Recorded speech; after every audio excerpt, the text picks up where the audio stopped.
Make a date with Reverend Dr. Ebenezer Markwei at 6 a.m. from Monday to Saturday on Graphic Online via Facebook and YouTube as he expounds on matters of faith. Graphic Online, truth and accuracy every day.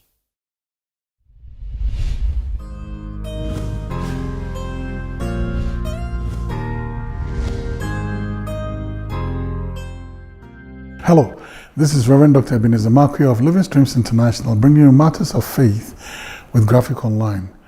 This morning I'd like to capture my thoughts on nepotism at its best.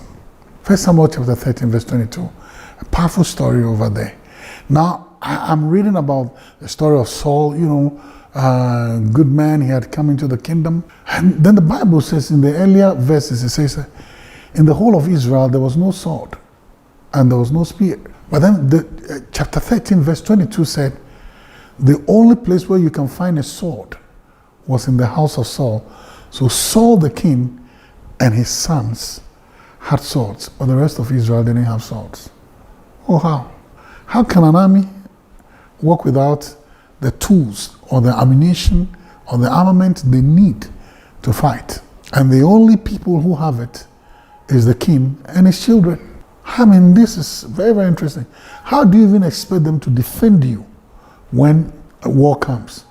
No wonder, even for, no wonder David comes to help Saul fight Goliath, and then Saul says, take my sword. And he said, I have not tried it. I have not used it before. I have not tried it.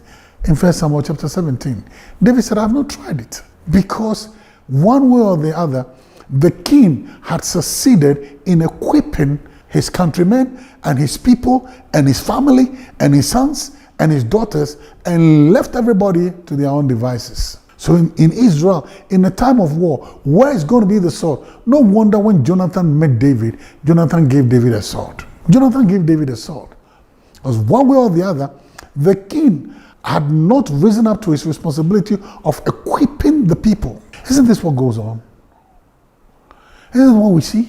Don't we see nepotism at its best? Family members, they are equipped. Others are not equipped to meet the challenges of life.